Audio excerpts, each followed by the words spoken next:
Chapter 1. The letter she ate before dying. The grand drawing-room of the Langford estate hummed with the delicate clinks of fine china and the soft murmur of aristocratic voices. Crystal chandeliers scattered shards of light across the polished oak floors, and the heavy curtains, drawn against a rainy London afternoon, lent a shadowed intimacy to the scene. The guests were a hand-picked circle, old money, society's movers and shakers, invited by Lady Isabel Langford to celebrate the announcement of her late husband's will. Yet beneath the polite smiles and measured laughter, a taut undercurrent wove through the gathering. Secrets, jealousies, and veiled resentment simmered beneath the surface, invisible yet palpable. It was this fragile atmosphere that made the afternoon's events all the more shocking. Lady Isabel herself had been the centerpiece, regal and composed as she read aloud from the will. But now she was nowhere to be found. It was Mrs. Daphne Carmichael, a close family friend, who had first noticed the absence. "Isabel?" she called softly, rising from her seat. Her voice carried a subtle note of concern, drawing the eyes of the room. When no reply came, she excused herself and went to the library adjoining the drawing-room. The rest followed, curiosity mounting. Inside the vast mahogany-panelled room, they found Lady Isabel seated in a high-backed chair, her face pale and drawn, a faint tremor in her hand as she clutched something to her mouth. Before anyone could speak, her eyes fluttered shut, and she slumped forward, the object falling from her grasp onto the thick Persian rug.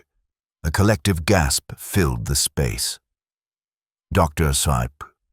Henry Morton, the family physician, hurried to her side, checking her pulse, then her breath. "She's choking," he exclaimed, his voice tight with urgency. Hands scrambled to aid. Water was brought, but it was too late. Lady Isabel Langford's breaths came in shallow gasps before ceasing altogether. The room descended into stunned silence. On the rug lay a small, crumpled piece of paper, the last thing Lady Isabel had held. As Detective Inspector Carlyle arrived shortly after, summoned by the anxious butler, it became clear that this was no mere accident. The paper was charred and torn, as if hastily eaten. A cryptic fragment was legible. "If you read this, then all is lost." With grim determination, Carlyle called for Hercule Poirot, the renowned Belgian detective, whose reputation for unraveling the most tangled human webs was known even within these hallowed walls. As the storm raged outside, the guests were gathered once again, this time not for celebration, but as witnesses to a mystery that threatened to unravel their carefully constructed lives. Little did they know that beneath the surface of grief and shock, a far more intricate puzzle awaited, one that would test Poirot's famous little grey cells to their utmost. For in the shadows of Langford Manor, a letter had been consumed, a secret buried in the mouth of the dead, and a killer yet to be revealed. Chapter 2. The First Clues. The air in the drawing-room was heavy with a silence that no one dared to break. Outside, the rain drummed steadily against the tall windows, a mournful rhythm to accompany the tragedy that had so swiftly unfolded within the walls of Langford Manor. Lady Isabel Langford, once the shining matriarch of the estate, now lay lifeless in the library, her final moments shrouded in mystery. Detective Inspector Carlyle moved carefully among the gathered guests, his eyes sharp and methodical. The fragment of paper, retrieved gingerly from the carpet where it had fallen, was now sealed in an envelope and placed in evidence. The message, half consumed and nearly indecipherable, seemed more a taunt than a clue. "If you read this, then all is lost." It stirred unease, hinting at secrets far darker than anyone present wished to confront. Carlyle addressed the group. "No one is to leave the estate. I will begin a thorough investigation immediately." The guests murmured among themselves, exchanging glances heavy with unspoken suspicions. The tragedy had changed everything. Now suspicion hovered in the room like an unwelcome guest. The butler, Mr. Grayson, stepped forward. "Detective Inspector, might I show you the library? Perhaps we can begin by examining where Lady Isabel was found." Carlyle nodded, and with a small entourage, including the ever-curious Hastings, they made their way into the library. The room was an elegant study, walls lined with books from floor to ceiling, and heavy leather chairs arranged around a central desk. The Persian rug, stained faintly where Lady Isabel had collapsed, bore the marks of the fatal moment. Poirot, arriving moments later, stepped quietly into the room, his keen eyes immediately scanning every detail. His impeccable posture and serene composure contrasted sharply with the palpable tension that filled the space. "Mon ami Hastings," Poirot began in his soft, deliberate voice. "Tell me, what have you observed?" Hastings glanced at the gathering. "The paper, sir, is half-eaten. A fragment of writing remains, but it is very difficult to decipher. I believe Lady Isabel must have swallowed it in a desperate attempt to hide its contents." Poirot nodded thoughtfully. "Indeed, a curious and calculated action. One does not consume a letter unless it carries information dangerous to the bearer." Turning his attention to the scene, Poirot carefully examined the chair where Lady Isabel had been sitting. The armrests were polished to a dull shine, except for one side where a faint smudge marred the wood. "A mark," Poirot murmured. "Likely the trace of a hand. And here," he gestured to the carpet, a small tear in the paper fragment, as if hastily torn.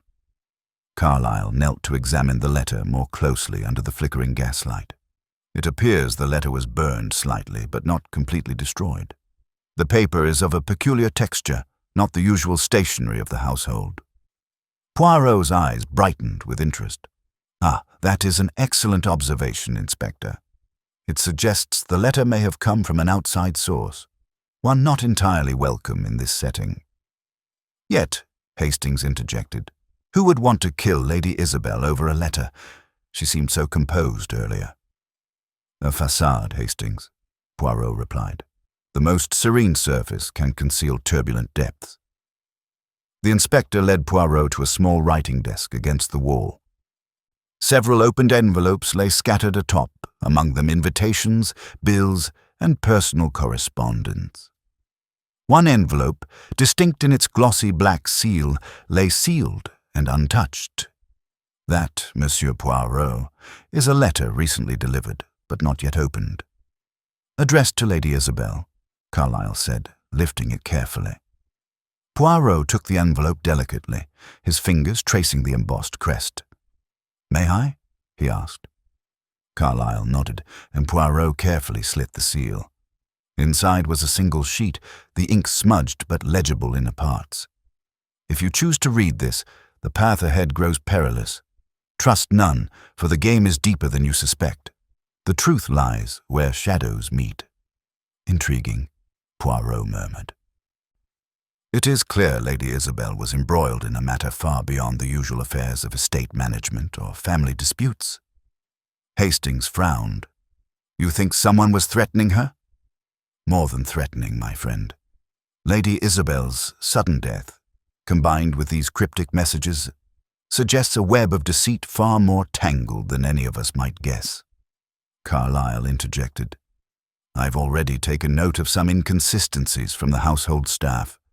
Mr. Grayson, the butler, reports that the last time he saw Lady Isabel alive, she had a visitor, Mr. Oliver Cranston, a solicitor from the city."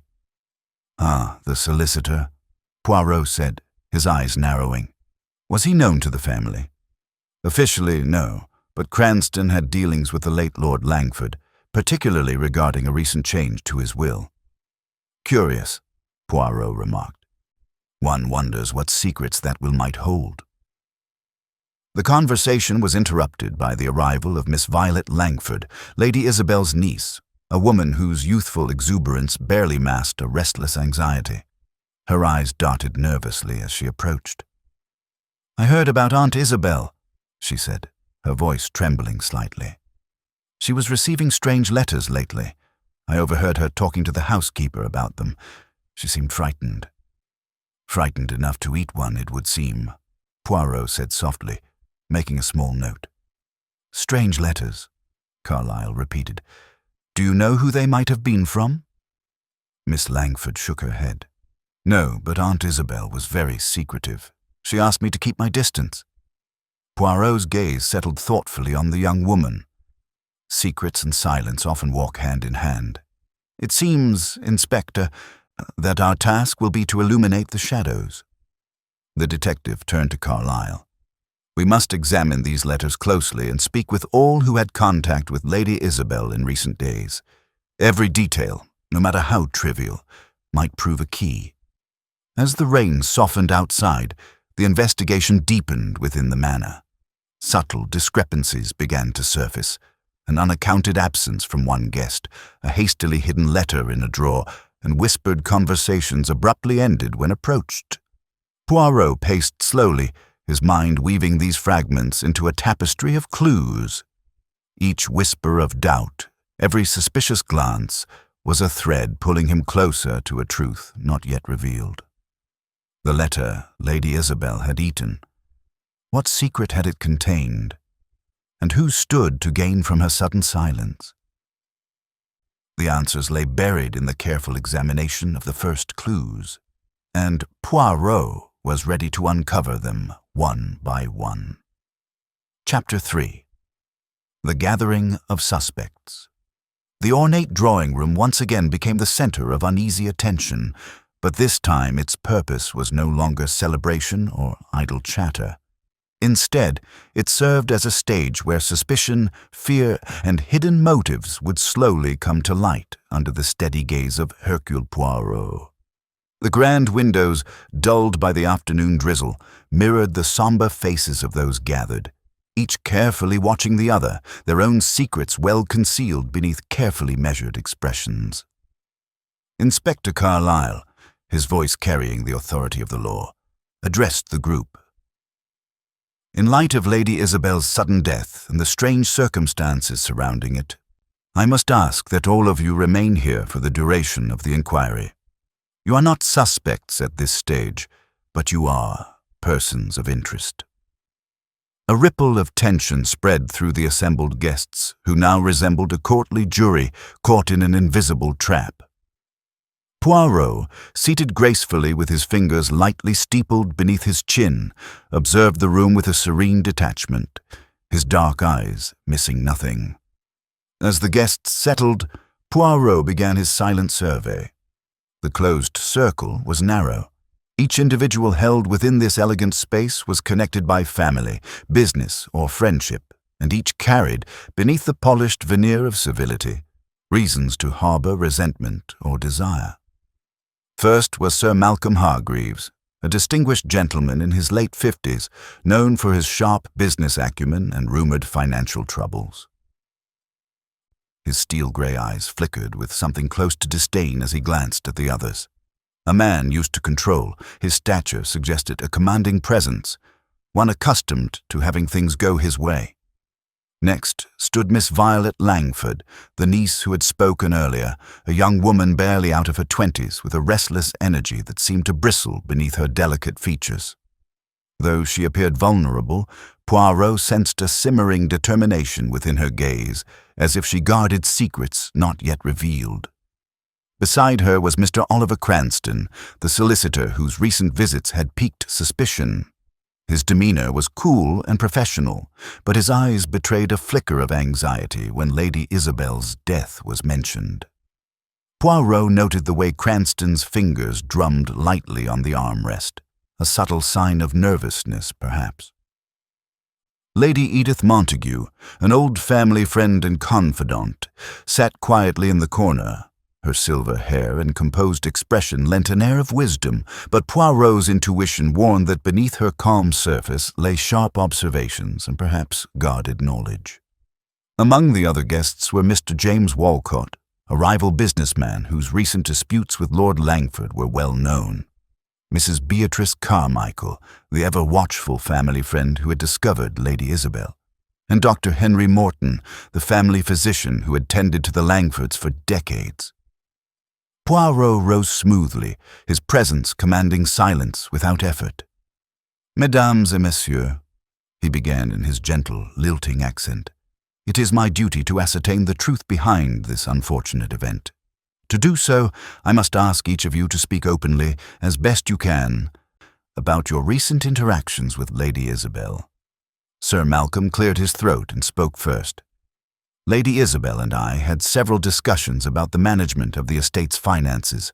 She was growing increasingly concerned with some investments. I advised caution, but she was a stubborn woman." "Indeed," Miss Violet interjected softly. "Aunt Isabel was worried, but she never confided in me fully. There was tension between her and certain people, though she never said who." Mr. Cranston's gaze shifted uneasily. "My involvement was purely professional. I handled Lord Langford's legal affairs and recent amendments to the will. Lady Isabel had requested I keep some matters discreet." Poirot's eyes twinkled slightly. "Discretion is a precious commodity, is it not? Perhaps that is why some matters remain hidden from us." Lady Edith spoke next, her voice steady but tinged with concern. Isabel was more withdrawn lately, troubled by something she would not share. She seemed burdened by secrets that weighed heavily upon her. Mrs. Carmichael nodded in agreement. "Yes, she mentioned strange letters and warnings. I feared for her, but she insisted on handling it herself." Dr. Morton cleared his throat. Medically, Lady Isabel showed no signs of distress beyond normal anxiety. She was physically healthy, but the mind can be fragile under pressure. Poirot's gaze swept the room. And yet, despite all this, the letter, consumed in desperation, suggests a fear so profound that it led to her untimely end. What secrets, then, lie in that missing fragment? A quiet murmur rippled through the room as suspicions stirred, faces hardened, and alliances formed silently in the charged atmosphere. Inspector Carlyle interrupted. "I've also learned that a few of you had private meetings with Lady Isabel in recent days. I ask that those moments be recounted now." Mr. Walcott spoke briskly. "I met Lady Isabel twice last week. Our business dealings had become complicated, and I wished to negotiate terms more favorable to my interests." Miss Violet's eyes narrowed slightly. "I visited her yesterday afternoon. We spoke briefly, though she seemed distracted and distant." Mr. Cranston cleared his throat again. "I was summoned to the estate late last evening. Lady Isabel wished to discuss an urgent matter concerning the will." She seemed agitated. Poirot's fingers tapped lightly on the table. Agitation is often the precursor to action, no? Yet action can be guided by fear, anger, or desperation. He fixed his gaze on each person in turn, noting subtle signs. A tightening jaw here, a flicker of guilt there, a too careful choice of words. "Who among you," Poirot inquired softly, "would stand to gain from the silencing of Lady Isabel? Remember, motives are as varied as the faces that wear them. Greed, envy, fear, even revenge. All are potent forces." The room seemed to shrink under the weight of his words. The polished facades began to crack, revealing glimpses of concealed motives. Sir Malcolm shifted uneasily. "If you suspect me, Inspector, I assure you my concerns were only for the estate's well-being." Miss Violet's voice sharpened. "And what about those who stood to lose? Aunt Isabel was changing the will, or so I heard." "Ah," Poirot mused. "The will, an instrument of power and betrayal, and yet who had knowledge of these changes? Only a few, I imagine." Dr. Morton added cautiously, "Lady Isabel confided in me that she feared her life was in danger. She did not name a suspect, but the fear was very real." Mrs. Carmichael's hands trembled slightly as she spoke. "Isabel asked me to guard certain papers and to watch over the household. She was afraid something would be taken or destroyed." Poirot's eyes gleamed. "Very well. We now have a circle, a closed world where each member holds pieces of the puzzle, but the puzzle itself is incomplete. He turned toward Carlyle. "I propose we begin a detailed inquiry into recent events. Examine letters, phone calls, visitors, and any alterations to the will. We must know who had access, who spoke in secrecy, and who might have been hiding their true intentions." The inspector nodded solemnly. "Agreed. No stone will be left unturned." Poirot's gaze rested on the assembled guests once more. "Remember, mes amis, appearances deceive. A kind word may mask malice. Silence may conceal guilt. It is my task, and yours, to find the truth beneath the lies." As the rain outside finally eased to a drizzle, the atmosphere within Langford Manor grew heavier with secrets yet unrevealed. Each person sat with thoughts turning inward, wondering who among them was the architect of tragedy. In the shadows of this elegant house, the game was only just beginning. Chapter 4. Poirot arrives. The evening had settled into a thick cloak of twilight as the heavy oak doors of Langford Manor creaked open once more. A slender figure stepped into the grand foyer, his presence commanding attention without raising a voice. Hercule Poirot had arrived. Clad in his trademark tailored suit, a perfectly folded cravat at his neck, and his signature waxed mustaches immaculately groomed, Poirot carried an air of quiet confidence, as if the shadows themselves bent to accommodate his steady gaze. He paused just inside, taking in the subdued chaos of the estate. Guests seated stiffly, murmurs hushed, eyes wary. "Ah, Monsieur Poirot." Inspector Carlyle greeted him with a respectful nod. "Thank you for coming so promptly." "Mais oui, Inspector. The matter demands the best use of my little grey cells," Poirot replied with a faint smile. "Pray, let us begin." Poirot was escorted to the drawing-room where the guests had been summoned once again, their faces a blend of curiosity and apprehension. One by one, the guests rose politely, acknowledging the detective with varying degrees of interest and caution. Poirot's eyes danced over the assembled group, absorbing every detail. He noted the subtle signs, the forced smiles, the tight grips on armrests, the glances exchanged like secret signals. His gaze lingered on each individual just long enough to glean a first impression. Sir Malcolm Hargreaves, with his stiff posture and clipped speech, seemed to wear a mask of authority, yet Poirot detected a flicker of unease beneath. Miss Violet Langford's restless movements and darting eyes suggested a mind constantly at work, perhaps trying to outmaneuver invisible threats. Mr. Oliver Cranston, the solicitor, appeared composed but slightly pallid, betraying a nervousness that he struggled to contain.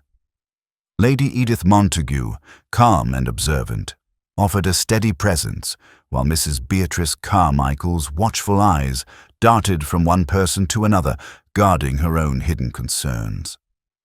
Poirot's gaze finally settled on Dr. Henry Morton, whose professional detachment seemed at odds with the tension swirling in the room. "Mesdames et messieurs," Poirot began, his voice measured and precise, "the tragedy that has befallen this household is not a matter of chance. No one eats a letter without fear, and certainly no letter is eaten unless it holds a terrible secret." A hush fell over the room. Inspector Carlyle informs me that Lady Isabel was in possession of such a letter, half destroyed and carrying a message of warning. It is my duty to uncover the truth hidden beneath these fragments. Poirot's eyes scanned the faces again. It is natural that in times of distress, nerves fray and lies may be told to protect oneself. Yet the truth, like a seed, finds its way to bloom. He continued, "I've noticed certain behaviors already. Some among you seem too eager to appear composed. Others, too quick to deflect questions. It is in these small inconsistencies that the greatest revelations are found." Poirot's attention turned to Sir Malcolm. "You expressed concern for the estate's well-being, yet there were financial troubles." "Oui?" Sir Malcolm stiffened but replied, "I've always acted in the best interests of the Langford legacy." "Of course," Poirot said gently. And yet one wonders if sometimes the best interests of a legacy do not align with the interests of those who inherit it. Turning to Miss Violet, Poirot asked, "And you, mademoiselle, seemed quite close to Lady Isabel." Violet's eyes flashed. "Aunt Isabel was my family. I would do anything to protect her memory." "Indeed. And yet there was tension between you both recently. Can you tell us more?" Violet hesitated, then said, "We disagreed on certain decisions regarding the estate, but nothing more." Poirot's gaze did not waver. Disagreements can fester into something more dangerous than one expects. To Mr. Cranston, Poirot offered a faint smile. The solicitor's role is always delicate. "You handled amendments to the will, yes?" "Strictly professional," Cranston replied. "Yet," Poirot mused, "a will can be the last word a person leaves, and sometimes it is the first weapon used in a deadly game." Lady Edith Montague spoke quietly. Isabel feared that the changes would upset the balance in the family, but she kept the details close. Mrs. Carmichael added, "She confided in me her fears that someone was watching her, waiting to act." Poirot nodded thoughtfully. Such fear is seldom without cause. Inspector Carlyle interjected, "Monsieur Poirot, what do you make of the official cause of death? Choking on a letter?" "A letter, yes, but the circumstances are unusual," Poirot replied. "A desperate act by a woman cornered." "The question is, who cornered her?" Poirot then observed the room for the smallest telltale sign: twitches of the eye, tightening of lips, averted gaze. "I have noticed, for example, that Mr. Walcott, your recent disputes with the Langford estate were well known. Might there be more beneath the surface?" Mr. Walcott's jaw tightened. "My business is my own. I had no reason to harm Lady Isabel." "Yet motives are not always so clear," Poirot said. "And there are those who wish to keep their reasons hidden, even from themselves." He paused and glanced toward Dr. Morton. "Doctor, you have cared for this family many years. Did Lady Isabel mention any enemies, threats, or fears in confidence?" Dr. Morton hesitated, then said, "Only that she felt watched and pressured. She was a proud woman, unwilling to reveal her vulnerability." Poirot nodded. "Ah, but it is in vulnerability that one sees the true shape of danger." The detective's gaze swept the room once more, resting on each person as if reading a secret script written across their features. "Tonight I will begin my inquiries in earnest. I shall speak with each of you in turn, observe your words and silences, and look for contradictions. The smallest detail, overlooked by others, can unravel the whole mystery." Poirot's eyes twinkled as he concluded, "Mon ami, the truth is not always what it seems. But I promise you it will be found." As the guests absorbed his words, a tense anticipation settled in the room. The great game of minds had begun, and the famed Belgian detective was poised to unravel the tangled web of lies and fear that had brought death to Langford Manor. Outside, the rain finally ceased, leaving a silence that was pregnant with secrets yet to be spoken. Chapter 5. Initial Interviews. Begin the grand drawing room of Langford Manor, though still opulent, now bore the weight of quiet intensity. One by one, Hercule Poirot summoned the guests to sit before him, not as friends or acquaintances, but as individuals whose words and gestures might reveal the hidden truths lurking beneath layers of polite society. The flickering gaslight cast soft shadows over the faces, accentuating subtle expressions that might otherwise have escaped notice. Poirot began with Sir Malcolm Hargreaves, whose imposing figure seemed less confident under the Belgian's penetrating gaze. "Sir Malcolm," Poirot began gently, "you mentioned concerns about the estate's finances. Could you tell me more about these concerns?" Sir Malcolm cleared his throat. "Certainly, Monsieur Poirot. The estate's investments have taken a downturn recently. Lady Isabel was particularly worried about a venture involving a company called Albion Industries. She feared the losses might be greater than anticipated. And did Lady Isabel seek your advice on this matter? Frequently. But we disagreed on the approach. She was cautious to a fault. Poirot's fingers tapped lightly on the table. Disagreements between trusted advisers and those they counsel can sometimes deepen into resentments. Did these disagreements ever become heated? Sir Malcolm's eyes darkened. There were moments of tension, but nothing beyond the realm of business. Poirot nodded. Très bien. And what of your whereabouts at the time Lady Isabel died? I was in the library, alone. Sir Malcolm replied steadily. Preparing notes for a meeting. Poirot's gaze sharpened. Alone, with many others present in the manor. Indeed. Hastings, seated nearby, whispered to Poirot. That alibi may prove difficult to verify. Next was Miss Violet Langford, whose nervous fingers twisted a delicate handkerchief. Mademoiselle, you visited Lady Isabel recently, yes? Violet nodded, her voice barely above a whisper. Yesterday afternoon, we spoke briefly about the will and the future of the estate. Did she express any fears or concerns to you? She was troubled, yes, but she refused to say why. She only asked me to trust her judgment. And did you? Violet hesitated, then said, I tried, but she was distant. I felt there were things she was hiding. Poirot's eyes softened momentarily. Family secrets often bear the heaviest burdens. He turned to Mr. Oliver Cranston, who adjusted his tie nervously. Monsieur Cranston, you handled recent amendments to the will. Were there any surprises? Cranston swallowed. The amendments were requested by Lady Isabel late last week. Changes that favored Miss Langford significantly. And were these changes known to others? Only Lady Isabel and myself. She was insistent on discretion. Poirot's gaze lingered on Cranston's twitching fingers. Discretion is a heavy responsibility, oui? Cranston nodded. Indeed, but necessary. Lady Edith Montague, poised and composed, was next. Lady Edith, you were a confidant to Lady Isabel. Did she reveal any enemies or threats to you? Edith's voice was calm, but firm.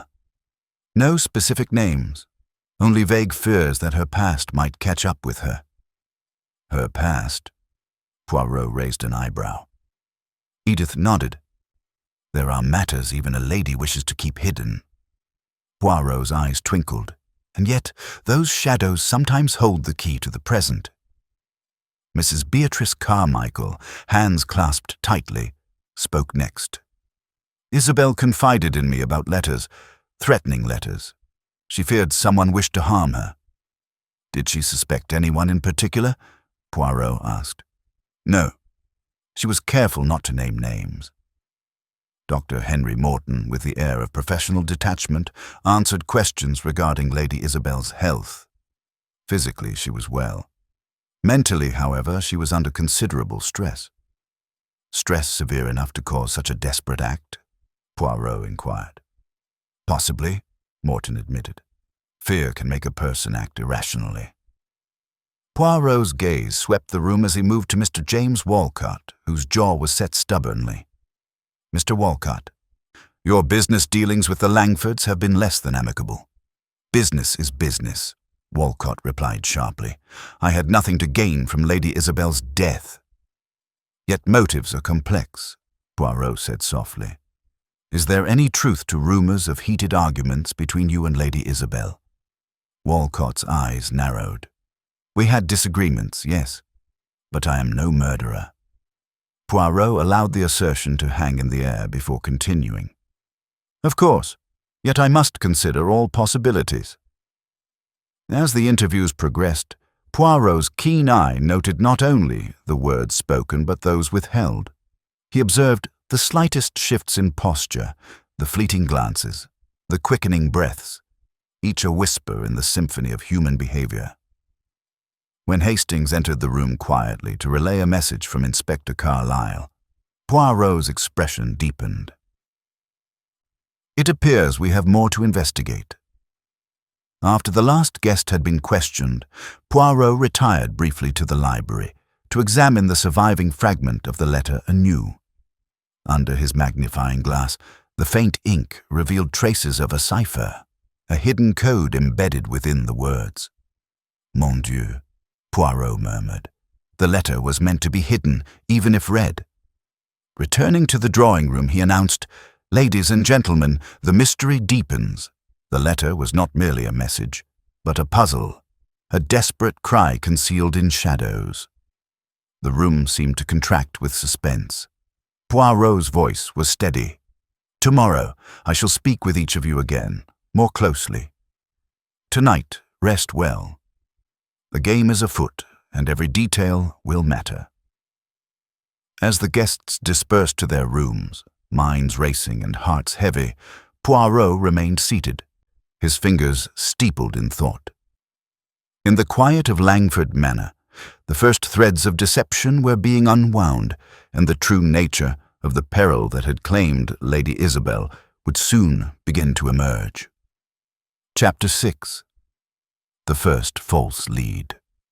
The following morning dawned grey and heavy, with mist casting a muted pallor over Langford Manor.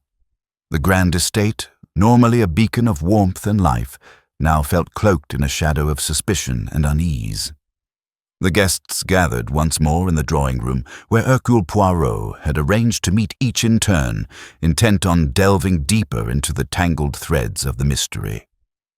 The day's first interview was with Mr. James Walcott, the sharp-featured businessman whose acrid rivalry with the Langfords had already drawn suspicion. Poirot's manner was gentle but probing. "Mr. Walcott," he began, "you admit to disagreements with Lady Isabel. Tell me, where were you on the afternoon of her death?" Walcott straightened, his gaze steady. "In my office, preparing for a meeting. Several colleagues can attest to my presence." Poirot inclined his head thoughtfully. "Very well. And yet Inspector Carlyle tells me your alibi has some holes. You were seen near the estate around the time of Lady Isabel's death." A flicker of irritation crossed Walcott's face. "That is a mistake. I went to the estate the evening before to deliver documents, but I left long before the incident." "Ah," Poirot replied. "The evening before, not during." "Precisely." Poirot allowed the silence to linger, then continued, "And what of your relationship with Sir Malcolm Hargreaves? I hear tensions run high between you." Walcott's lips twitched into a sardonic smile. "Business rivals, nothing more. I bear him no ill will." Poirot's eyes narrowed slightly. "In business, monsieur, ill will often hides beneath polite words." The door opened then, and Inspector Carlyle entered, holding a small package. "Monsieur Poirot, we have discovered something that may be relevant." Poirot took the package, his brow furrowing. Inside was a small vial of clear liquid, unlabeled but suspicious in its appearance. "This," Carlyle said gravely, "was found in Lady Isabel's personal effects. Traces of poison were detected in her system, though it was not the cause of death." Poirot examined the vial carefully. "A toxin, delivered perhaps in subtle doses, a warning or an attempt to hasten the inevitable." Carlyle nodded. "We are investigating who might have had access to Lady Isabel's medicines." The room fell silent. Poirot's gaze swept the assembled guests once more. "Very well," Poirot said. "We must consider all possibilities. The plot thickens." In the ensuing hours, Poirot questioned the household staff, seeking information on the vial's origin. The butler, Mr. Grayson, insisted no one but the family physician handled medicines. Yet Dr. Henry Morton's explanations were curiously vague. "I administered no poison," Morton said firmly, "but I cannot account for every moment in the household." Poirot noted this carefully. A breakthrough came when Miss Violet Langford revealed a secret meeting she had overheard between Lady Isabel and a mysterious visitor, an unregistered guest whose identity she could not ascertain. This visitor spoke of debts and betrayal. Violet said quietly. Isabel seemed frightened but resolute. Poirot's mind pieced together the fragments. "Inspector, we have found a false trail," Poirot said later in private. "The poison vial suggests murder, but the cause of death was choking. Someone wishes us to believe in a more sinister plot." Carlyle frowned. "So we have been misled." "Precisely. The simplest explanation often hides the most complex truth." That evening, Poirot gathered the suspects once more. "Mes amis, this vial of poison is a red herring, an attempt to distract and confuse. Our true task is to discern who would benefit most from Lady Isabel's silence and why she chose to eat the letter." Poirot's eyes scanned the room, resting momentarily on each face, reading the subtle signs of unease. "The investigation continues," Poirot declared. "But we must not allow ourselves to be ensnared by falsehoods. The little grey cells will guide us to the truth." As the manor settled once again into uneasy quiet, Poirot retired to his study, his mind racing through possibilities. The game was far from over, and the first false lead only deepened the mystery. Outside, the mist curled like a living thing around the estate, concealing secrets that awaited the light of discovery. Chapter 7. The Psychological Game. The candlelight flickered softly in the quiet of Poirot's private sitting room, the muted shadows dancing on the walls as the detective prepared to begin his most delicate work. The outward investigation, the interviews and examinations, had yielded tantalizing fragments but no definitive answers. Now, the true art of detection called for a different approach, the subtle manipulation of human emotion and the unveiling of hidden truths beneath carefully constructed masks. Poirot summoned his trusted companion, Hastings, who observed with a mixture of curiosity and admiration as the Belgian settled comfortably with his usual composed air. "Mon ami," Poirot began, "the time has come to play the mind's game. The psychological battle where words are weapons and silence is a shield." Hastings nodded eagerly. "And what is your strategy, Poirot?" "Observation, subtle provocation, and the art of revealing contradictions," Poirot replied. "We will see who falters, who remains steadfast, and who betrays themselves through the smallest slip." The first to be called was Mr. Oliver Cranston, the solicitor whose involvement in the recent will amendments placed him squarely under suspicion. Poirot welcomed him with a warm but incisive smile. "Monsieur Cranston, you handled Lady Isabel's legal affairs in the last days of her life. Such responsibility must weigh heavily upon you." Cranston shifted in his chair but answered steadily, "It was a duty I performed with utmost care." "Yet you seemed anxious when first introduced," Poirot observed, his eyes narrowing slightly. "Might I ask what troubles you?" Cranston hesitated, then said, "I fear the consequences of what I know. Secrets I am sworn to keep, but which now feel like chains." Poirot leaned forward. "Secrets can indeed imprison, but silence can be deadly." With careful questions, Poirot nudged Cranston into revealing the nature of Lady Isabel's fears, her worries about betrayal within her own circle, threats concealed behind smiles. Next was Miss Violet Langford. Poirot's gentle but probing manner unsettled her at first, yet she found herself drawn into confession. "You loved your aunt deeply," Poirot said softly, "and yet there was distance between you in recent days. What caused this?" Violet's eyes glistened. She was burdened by things she would not share. I felt helpless. Helplessness is a heavy cloak to bear. Did you suspect anyone of wishing her harm? Violet shook her head but could not meet Poirot's gaze fully. Poirot pressed on, carefully watching her reactions to subtle references, mention of the black-sealed letter, the mysterious visitor, the altered will. With each question, Violet's composure cracked a little, her breathing quickening, her hands tightening. It was then that Poirot introduced a small verbal trap. Mademoiselle, Lady Isabel entrusted you with the secret of the will's changes, did she not? Violet's eyes widened slightly.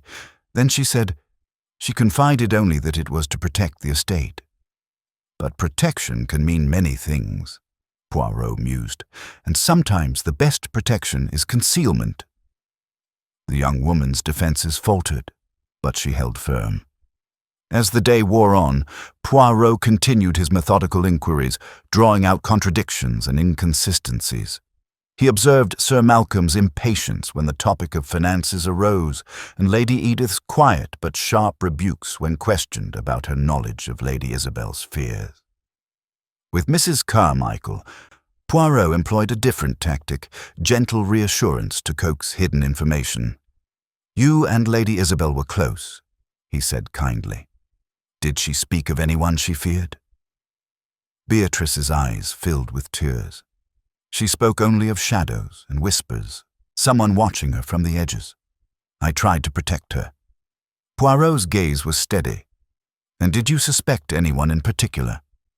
Beatrice hesitated, then shook her head. Throughout these exchanges, Poirot noted the subtle shifts, the nervous glance, the tightening jaw, the too quick denial. Each was a thread in the web. When Dr. Morton entered the room, Poirot's manner softened. "Doctor, your loyalty is admirable. Yet even you must see that the mind's ailments can be as deadly as the body's." Morton nodded gravely. "Lady Isabel was tormented by fear, Monsieur Poirot. But the source remains unknown." As evening descended, Poirot retired briefly to gather his thoughts. Hastings found him staring intently at the half-eaten letter fragment. "The game is afoot, Hastings," Poirot said quietly. "One of our suspects is breaking, but not yet to confession." He looked up. "Patience, mon ami. The mind is a labyrinth, and the path to truth requires both cunning and care." Returning to the drawing room, Poirot gathered the suspects once more. "Mesdames et messieurs," he said with calm authority, "you must understand that fear and guilt manifest in ways subtle and profound. I have seen cracks in the masks worn today, small signs of hidden torment." He allowed his gaze to linger on each face in turn, noting the silent reactions. Soon, the one who hides behind silence will falter, and the truth will begin to reveal itself, not by force, but through the clever play of the mind. The room held its breath, the psychological tension now palpable. The battle had moved beyond facts and evidence into the realm of subtle manipulation. Outside, the night deepened, and inside Langford Manor, the shadows of secret stirred with restless anticipation. The psychological game had begun, and the pieces were shifting, ever so slightly, toward the inevitable revelation. Chapter 8. A Secondary Mystery. The morning light filtered weakly through the tall windows of Langford Manor, casting long shadows across the drawing room where the guests gathered once again, their faces pale and anxious. The air was thick with unspoken fears, not only from the murder of Lady Isabel Langford, but now from the chilling events that had unfolded overnight. Inspector Carlyle entered, holding a small sealed envelope that bore no return address. "Monsieur Poirot," he said gravely, "this letter was discovered slipped under the door of the library. It is addressed to you." Poirot took the envelope with his usual delicate care and broke the seal. He unfolded the letter and read silently, his brow furrowing deeper with each line. "The truth you seek is buried deeper than you imagine. One death is but a shadow of what is to come. Beware the whispers and the lies that mask the real danger." He looked up slowly. "Mes amis, it appears we face not one mystery, but two. The murderer's hand is not yet done, and their intentions extend beyond a single fatal act." A tremor ran through the room, the guests exchanging uneasy glances. At that moment, the housekeeper, Mrs. Blake, appeared at the door. Her face flushed with worry. "Detective Inspector, there's been an incident in the kitchen." The group followed her swiftly. There, in the cold pantry, lay a broken vial of what appeared to be the same clear liquid discovered earlier in Lady Isabel's possessions. Nearby, a cupboard was left ajar, revealing a missing bottle of a rare herbal tincture used for calming nerves. Dr. Morton was summoned immediately. He inspected the scene with a clinical eye. "This tincture is potent," he said gravely. "If taken in excess, it can induce unconsciousness or worse. Someone has attempted to poison another." The implications were chilling. The killer was actively trying to cover their tracks, to eliminate not only Lady Isabel, but perhaps others who might reveal the truth. Poirot's mind raced as he pieced together the new puzzle. "This is no random act," he said. "It is a calculated move designed to create confusion and fear." Back in the drawing room, Poirot addressed the group. "Who among you had knowledge of this tincture, and who might have had the opportunity to tamper with it?" Mrs. Carmichael stepped forward hesitantly. "Only the household staff and Dr. Morton know of such medicines, but the staff are loyal as far as I know." Poirot's eyes twinkled with a hint of irony. "Loyalty can be bought or broken, madame." Inspector Carlyle added, "We have already questioned the staff, but I intend to conduct a more thorough search tonight." Poirot's gaze fixed on Miss Violet Langford. "Mademoiselle, have you felt ill or distressed since your aunt's passing?" Violet nodded slowly. "A bit dizzy this morning. I thought it was nerves." Poirot made a mental note. The detective's mind returned to the threatening letter, the mysterious visitor, and the hidden amendments to the will. The secondary mystery, the attempted poisoning, was a sinister echo of the first, an ominous sign that the true culprit was desperate and dangerous. He confided to Hastings later that evening, "The murderer is tightening the noose, Hastings. We must be vigilant, for fear can lead even the most cautious to reckless mistakes." Hastings nodded. "And do you think the two crimes are linked?" "Undoubtedly. One is the shadow of the other. To solve one, we must understand the other." As the guests retired for the night under the watchful eyes of the estate's guards, Langford Manor grew colder still. The walls seemed to whisper of secrets too dark to speak aloud, and in the quiet, the murderer moved closer to their next act. Poirot sat by the window, gazing out into the mist-shrouded gardens, his thoughts already racing toward the revelations that tomorrow might bring. The secondary mystery had cast a longer shadow, deepening the intrigue and tightening the threads of the deadly game. The night stretched ahead, long and uncertain, and the little grey cells of Hercule Poirot were working tirelessly, seeking the faintest clue to pierce the veil of deception.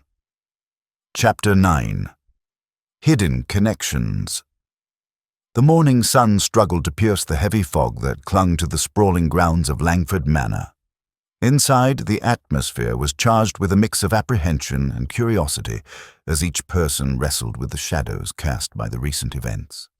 The murder of Lady Isabel and the attempted poisoning had unsettled the household profoundly.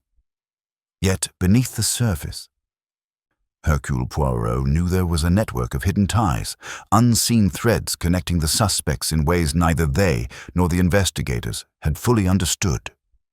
Poirot gathered the principal figures once again in the drawing room, his eyes bright with the promise of revelation. "Mes amis, it is time to examine the deeper currents that flow beneath this house.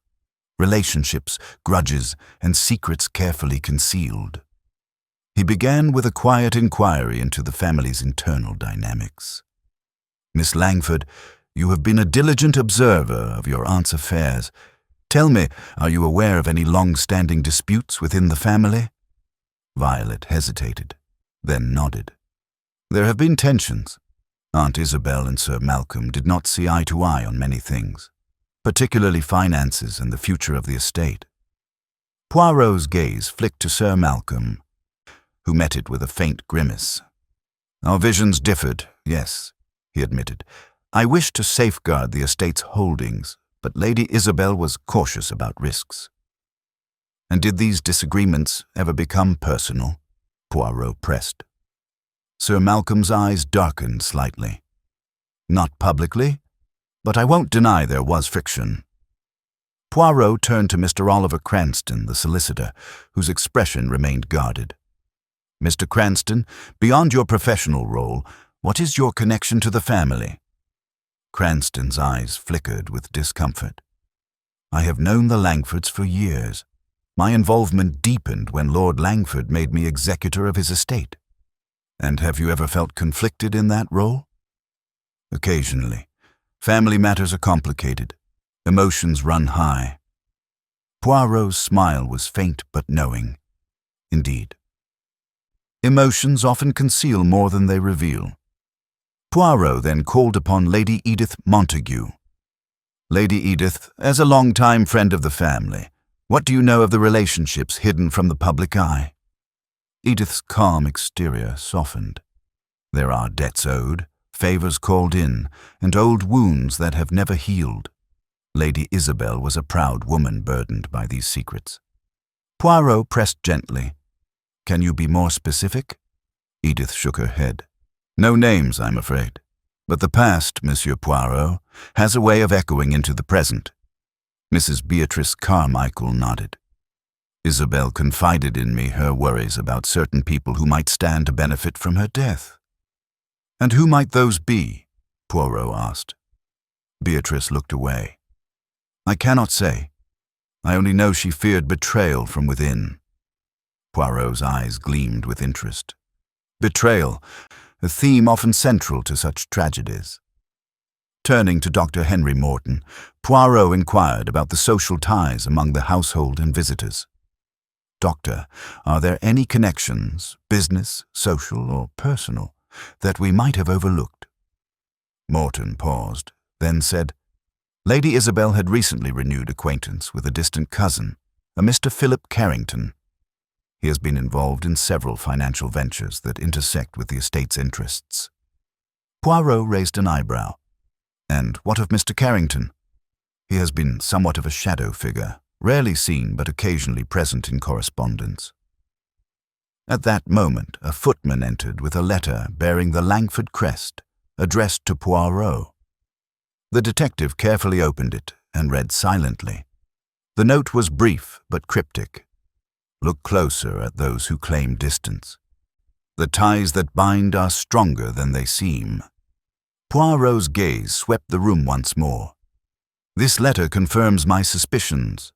The circle is tighter than we believed. He then shared a recent discovery. A ledger found in Lady Isabel's study, detailing financial transactions and personal notes. The ledger revealed unexplained payments to several individuals, including Mr. Walcott and Lady Edith Montague. Ah, payments, Poirot murmured. Financial entanglements that may suggest motives beyond mere inheritance.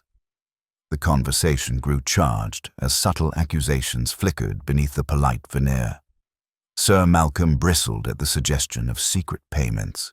Lady Edith offered calm explanations of debts owed and charitable donations. Poirot observed the shifting alliances and whispered tensions, the way eyes avoided direct contact, the quick defenses raised, the faint flush of embarrassment or anger. He spoke slowly, his voice carrying weight. The connections among you are not merely coincidental.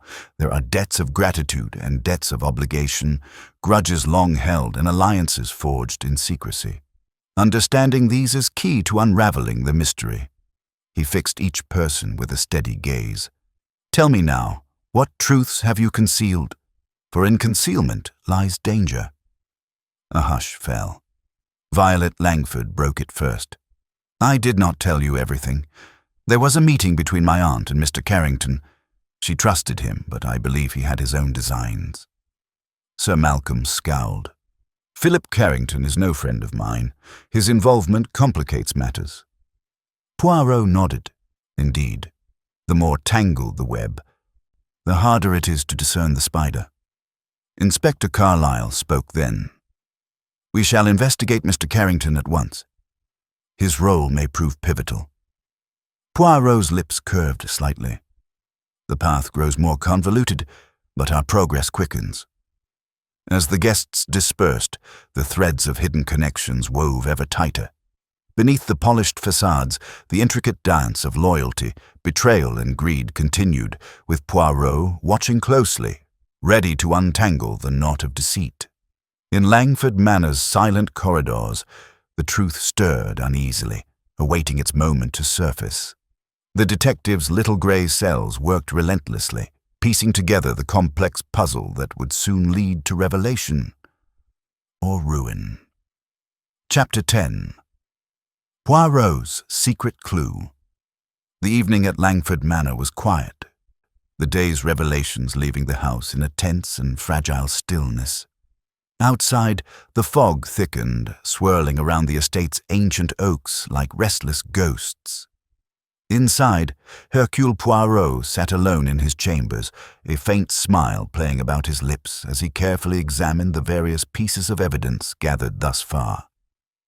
The fragment of the letter Lady Isabel had swallowed lay before him on the desk, its torn edges and faded ink a puzzle of shadows and half-truths. By now, Poirot had read it countless times, seeking the tiny irregularity that would break open the case. His little grey cells worked tirelessly, sifting through contradictions and subtle hints others had overlooked. He tapped a finger gently on a phrase he had noted earlier. If you read this, then all is lost. A chilling message. Yes, but there was something else. A detail so minute it might have escaped any but the most observant eye. Poirot reached for a magnifying glass and examined the paper's fibers closely. The letter was written on a delicate cream parchment, unusual for such a personal note. Yet what caught his attention was not the paper itself, but the faint, nearly invisible indentation just beneath the visible writing, as if a secret message had been lightly impressed before the ink was applied. Carefully, he took a damp cloth and, with gentle pressure, lifted the top layer of the paper. A hidden set of words emerged, faint but unmistakable. Trust no one within these walls. A shiver ran down Poirot's spine. This was no ordinary warning. It was a message from someone who feared betrayal so deeply that even the letter had to speak in whispers. Poirot rose slowly, his mind racing through all he had learned. The secrecy surrounding the will, the threats, the mysterious visitor, the unexpected payments, all were threads in a web, but this secret message was a key. Whoever wrote it was desperate to expose a truth too dangerous to say aloud. He thought of the suspects, their veiled glances, their hidden tensions.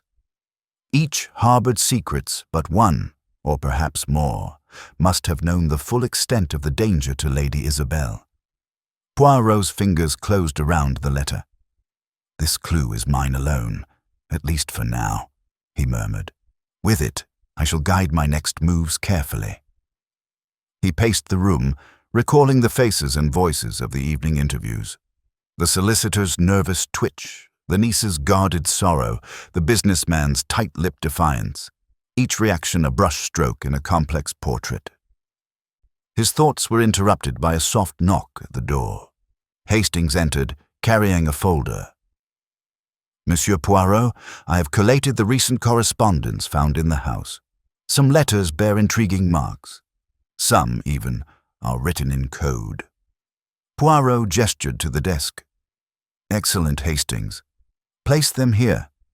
Each word, each symbol may be a stepping stone across the river of mystery. Together, they reviewed the letters. One in particular caught Poirot's eye. A letter addressed to Lady Isabel, signed only with a cryptic symbol resembling a twisted knot. The writing is elegant, but the message is veiled in threat, Hastings remarked. I can only make out fragments. Your silence will be your undoing, and the past is never buried. Poirot nodded. This corroborates the hidden note on the letter fragment. There is a force within the house, silent and unseen, threatening our victim. He closed his eyes, allowing his mind to weave the strands together. If the murderer wished to silence Lady Isabel, they must have feared the revelation of something deeply personal, something only she knew. Hastings leaned forward. Could it be related to the will, monsieur? The amendments favored Miss Langford greatly. Possibly. But more than money is at stake. The emotional and psychological ties are strong, sometimes stronger than gold. Poirot's gaze sharpened. I must plan carefully. Tomorrow I will arrange a gathering, an opportunity to observe the suspect's reactions to carefully chosen questions and statements. The timing of this revelation is crucial. He tapped the hidden note lightly. This secret clue guides me to strike where it will unsettle the guilty while protecting the innocent. Later that night, Poirot sat by the window, the moonlight casting a silver glow across the dark gardens. The fog lay thick, but his mind was clear and focused. The hidden message was a beacon in the darkness, illuminating the path toward justice. The truth is a delicate flower, he whispered. It must be nurtured carefully until it blooms fully, and when it does, all shall see. In the quiet of Langford Manor, the little grey cells of Hercule Poirot prepared for their next challenge, the unveiling of a truth long buried beneath shadows, lies, and fear. Chapter 11. Tensions rise. The atmosphere within Langford Manor had become almost unbearable, thick with suspicion and the unspoken accusations that lingered like a heavy fog. Each guest moved through the halls with a measured caution, aware that every glance could be a judgment, every whispered conversation a veiled threat. It was in this charged environment that Hercule Poirot allowed tensions to simmer, watching carefully as relationships shifted, alliances formed, and the fragile balance of politeness began to fracture. That morning, Poirot convened a meeting in the drawing room, a strategic gathering designed not only to share observations, but also to observe the suspect's reactions under pressure. The guests arrived, some with forced smiles, others with visible unease. Each understood that this was more than a social call. It was a stage upon which truth and deceit would clash. Poirot began gently, his voice calm and measured. Mesdames et messieurs, the hour is late for pretenses. We have all felt the weight of recent events, and it is natural that tensions rise. Yet it is precisely in such moments that the truth may reveal itself. He turned his gaze toward Sir Malcolm Hargreaves. Sir Malcolm, you have spoken of your concerns regarding the estate's finances. Yet there remain questions unanswered. Would you care to elaborate on any particular financial dealings that caused Lady Isabel unease? Sir Malcolm's expression hardened. My concerns were purely professional. I did not wish to cause my wife distress. Understandable, Poirot replied. But sometimes, professional concerns can mask personal conflicts. Across the room, Miss Violet Langford shifted uncomfortably. Poirot's eyes found hers. Mademoiselle, you spoke of a meeting between your aunt and Mr. Philip Carrington. Can you tell us more about his involvement? Violet swallowed hard. Mr. Carrington is a distant relative, recently reappeared in Aunt Isabel's life. He had business proposals, but she seemed wary of him. Wary indeed, Poirot mused. And did that wariness grow into fear? Violet nodded faintly, her voice barely above a whisper. Yes, she confided that he was not the man she once thought. Poirot's gaze swept to Mr. Oliver Cranston. Monsieur Cranston, as the solicitor who drafted the recent amendments, do you believe those changes were made under duress? Cranston's jaw tightened. Lady Isabel was a woman of strong will. I believe she acted of her own accord. But could that will have been influenced by fear? Poirot pressed. Cranston said nothing. Poirot then turned to Lady Edith Montague. Lady Edith, you have known Lady Isabel for many years. Did she ever mention secrets from her past that might endanger her? Edith sighed deeply. There are shadows that follow us all. Lady Isabel wished to protect the family name. Yet protection sometimes demands sacrifices, Poirot noted. The mood in the room grew heavier as unspoken accusations hung between the guests. Mrs. Beatrice Carmichael's hands trembled slightly as Poirot addressed her. Madame, you discovered Lady Isabel.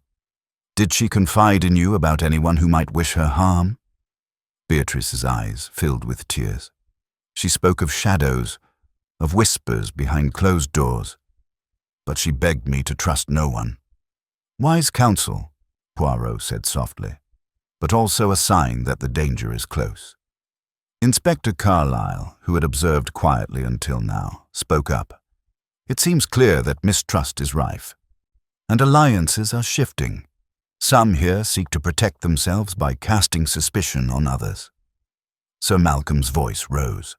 "I will not stand accused without evidence." Miss Violet's eyes flashed. "And I will not allow my aunt's memory to be tarnished by those who would use this tragedy for gain." The tension escalated rapidly, voices overlapping in a cacophony of fear and anger. Poirot raised a hand, restoring silence. "Mes amis, calm yourselves.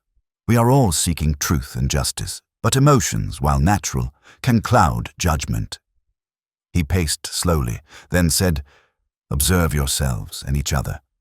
Notice who speaks too much, who remains silent, who seeks to shift blame."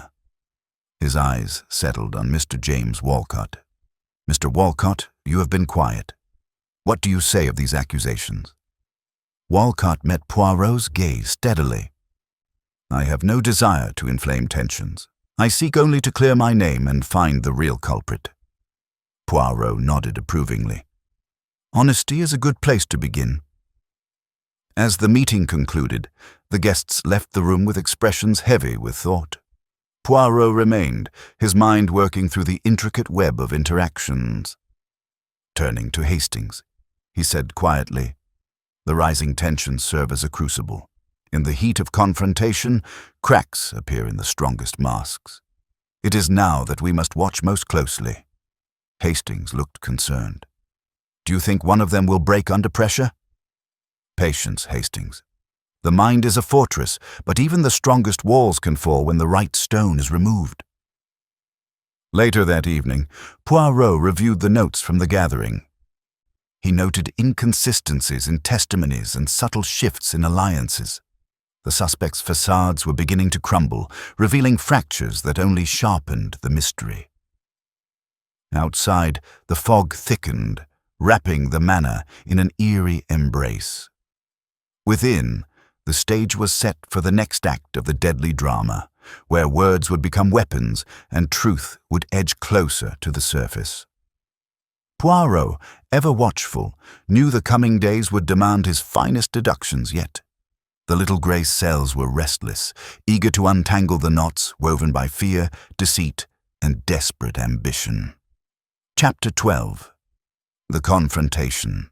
The air within Langford Manor grew thick with anticipation as the evening drew near. The daylight had waned and the house was cloaked in shadows. The only illumination coming from flickering candlelight and the occasional crackle of the fire in the hearth. Each room seemed to hold its own secret, and the guests felt increasingly the weight of unseen eyes and whispered truths waiting to be unearthed. Hercule Poirot had called for a gathering of all the principal figures in the drawing-room, sensing that the moment had come to apply a subtle pressure to provoke a crack in the carefully maintained facades. The detective's calm composure belied the storm he was about to unleash, a storm of words and wit designed to unsettle the guilty and unmask the hidden. As the assembled group took their seats, Poirot stepped forward, his presence commanding silence without effort. "Mesdames et messieurs," he began, "we have journeyed far together through a maze of shadows and half-truths. Tonight, I wish to speak plainly, for the truth often reveals itself under the gaze of direct inquiry."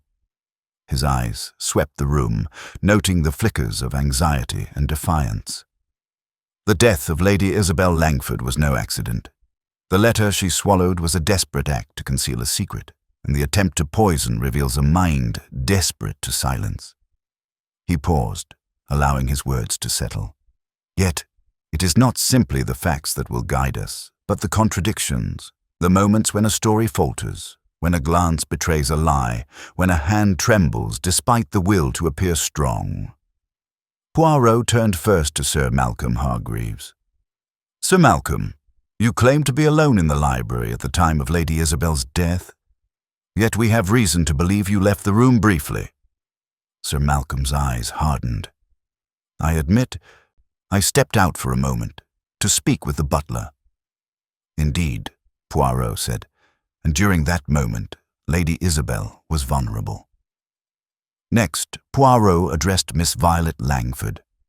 Mademoiselle, you spoke of your aunt's fear of Philip Carrington, yet you met with him privately not long ago. Care to explain? Violet's face flushed. I wish to understand his intentions, to protect Aunt Isabel. An admirable motive, Poirot acknowledged, but your secrecy only adds to the web of suspicion. Turning to Mr. Oliver Cranston, Poirot's gaze sharpened. Monsieur Cranston, you drafted the changes to the will that benefit Miss Langford. Were you influenced by someone else in that matter? Cranston's lips pressed into a thin line. I acted solely on Lady Isabel's instructions. Instructions given under duress, perhaps. He remained silent. Lady Edith Montague was next.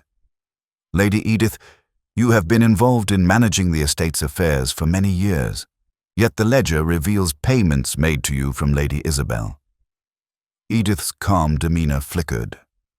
Those were debts owed, loans to help with charitable causes.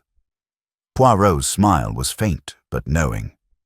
Charitable causes are noble, but they can also serve as convenient cover.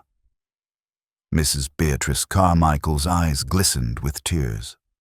I cared for Lady Isabel like a sister, but I did not know the depths of the dangers she faced. Poirot's voice softened. Sometimes, those closest are the last to see the shadows. As the tension in the room rose, Poirot stepped back and allowed silence to settle. The unspoken accusations and unmasked fears hung heavily. Suddenly, he fixed his gaze on Dr. Henry Morton. Doctor, you treated Lady Isabel and had access to her medicines. Can you account for all moments when she might have been vulnerable to harm? Morton swallowed hard. I was attentive, but I cannot guarantee that no one else interfered. Poirot's eyes gleamed. A cautious answer, Doctor. The detective then addressed the entire assembly. One among you has made a crucial mistake, a slip that betrays knowledge they should not possess. It is that mistake which will unravel the mystery. He paused, letting the weight of his words sink in. Who will be the one to speak, to confess, or to falter? The room held its breath. Poirot stepped closer to Violet Langford. Mademoiselle, you mentioned a secret meeting between your aunt and Mr. Carrington. But what of your own meetings with him? What did you discuss? Violet's composure broke for a moment, her eyes darting nervously. I wished to protect Aunt Isabel, but I fear I may have underestimated the danger. Danger indeed, Poirot said softly. Sometimes those who seek to protect can unwittingly aid the very threat. He turned to the others. Watch closely, mes amis. The truth is not only in words, but in the smallest gestures. Poirot's sharp eyes caught a subtle twitch in Mrs. Carmichael's hand, a fleeting hesitation in Sir Malcolm's gaze, the barely perceptible tightening of Mr. Cranston's jaw. Then, in a quiet voice, Mrs. Carmichael whispered, I know who it is. All eyes snapped toward her. Poirot smiled gently. Ah, Madame Carmichael, will you share this knowledge? She looked around nervously, then said, It is someone we trusted. Someone who knew the contents of the letter and feared exposure. The room erupted in murmurs and anxious glances. Poirot raised his hand. Patience. The moment to reveal all is near. For now, observe carefully who seeks to deflect, who presses accusations, and who remains calm in the storm. As the gathering dispersed, the tension lingered like a living thing. The web was tightening, the pieces moving inexorably toward their fated positions. Poirot turned to Hastings quietly. The trap is set.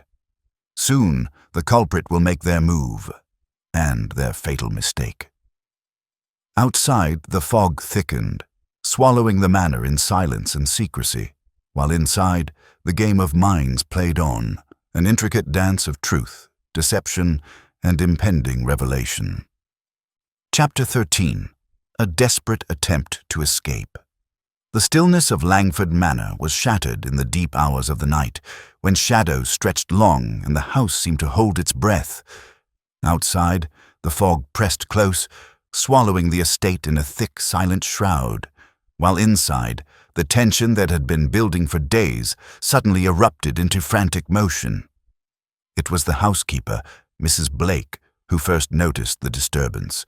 A hurried footstep echoing down the corridor, the faint clatter of a door swung open too quickly. Alarmed, she hastened toward the noise, her heart pounding with dread. In the servants' hall, the butler, Mr. Grayson, was already there, eyes wide with shock. "It's Miss Langford," he whispered. "She's trying to leave." Mrs. Blake hurried to the main hall, where she found Violet Langford hastily gathering her belongings with trembling hands. Her usually composed demeanor was fractured, and in her eyes blazed a desperate resolve. "Violet, what are you doing?" Mrs. Blake asked, her voice firm but gentle. "I have to go," Violet replied, avoiding her gaze. "I can't stay here any longer." Mr. Grayson stepped forward. "There are questions that must be answered first, Miss Langford. Leaving now will only raise suspicion." But Violet ignored them, her hand already on the heavy front door's brass handle. Before she could turn it, Poirot appeared silently at the top of the grand staircase, his small stature belying the authority in his voice. "Mademoiselle Langford," Poirot said calmly, "may I have a word?" Violet froze, caught between escape and confrontation. Poirot descended the stairs with measured steps, his gaze steady and penetrating. "You are a woman of courage," he continued softly, "but fleeing is not the answer. The truth will find you wherever you go." Her shoulders sagged, and the tension in her body melted into reluctant acceptance. She closed the door and faced him. "I cannot live under this suspicion, Monsieur Poirot. I feel trapped." Poirot nodded. "I understand. But the trap is closing around the true culprit, not you. I've observed carefully, and your actions have spoken as loudly as any confession." He gestured toward the drawing room, where Inspector Carlyle awaited with others who had been summoned by the commotion. "Please, join us," Poirot urged. As Violet followed him, the room filled with curious and anxious faces. Poirot addressed the assembly with quiet authority. "Last night's attempt to flee is telling, but not conclusive. It reveals fear, but fear is not guilt." He turned to Inspector Carlyle. "We must be vigilant. The murderer, sensing the walls close in, may attempt further desperate acts." Carlyle nodded gravely. "I have ordered increased security. No one leaves the estate without permission." Poirot moved toward the window, gazing into the foggy night. His mind replayed the puzzle, each subtle detail, every carefully masked motive. The poison vial, the secret letters, the hidden payments, all pieces in a desperate game to conceal truth. He turned back to the guests. "Tonight, we await a move from the shadows. The guilty one is not yet finished." Suddenly, a loud crash echoed from the west wing, followed by hurried footsteps retreating down the corridor. Guards rushed to investigate.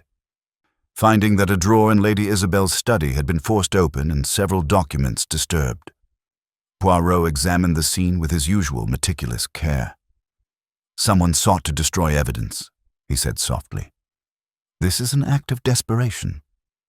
Inspector Carlyle questioned the staff, who reported seeing Mr. Walcott near the study earlier, though he claimed to be elsewhere. Poirot's eyes gleamed. Such contradictions will unravel in due time. Later, in a quiet conversation with Hastings, Poirot reflected on the night's events. "The murderer is growing reckless, Hastings. Fear sharpens the mind, but dulls the hand." Hastings sighed. "Do you believe the culprit is among us still?" "Oui, and close, like a serpent in the grass." The house settled into uneasy silence as the storm outside began to gather strength. Within Langford Manor, the deadly game intensified, and the little grey cells of Hercule Poirot worked tirelessly, sensing that the moment of revelation was approaching. The desperate attempt to escape was but a symptom of the deeper fear, one that only the truth could dispel. And Poirot, ever patient and perceptive, prepared to unveil the final pieces of the intricate puzzle, leading all to the inevitable truth hidden in the shadows of Langford Manor. Chapter 14. The final piece falls into place. The dawn was slow to break over Langford Manor, the horizon veiled in a lingering mist that clung stubbornly to the grounds, as though reluctant to let the light of day expose what had so far been concealed in darkness. Inside the house, an uneasy calm settled, the guests moving with subdued expressions, their minds heavy with the weight of events and the unspoken truths poised to surface. Hercule Poirot sat alone in his chambers, the small grey cells of his mind already working through the labyrinthine puzzle with renewed focus. The previous night's desperate attempt by Miss Violet Langford to flee and the disturbance in Lady Isabel's study had sent shock waves through the household, revealing not only the murderer's increasing recklessness, but also the critical importance of timing and precision in the hunt for truth.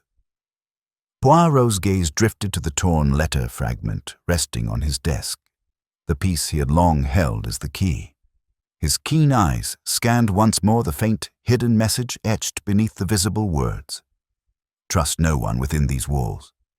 It had led him to a hidden world of secret meetings, financial entanglements, and veiled threats. Yet something still eluded him, a missing thread that would tie the entire tapestry together. He rose and walked to the window, peering into the pale morning light, his mind turning over each interaction, each subtle gesture, and each whispered confession.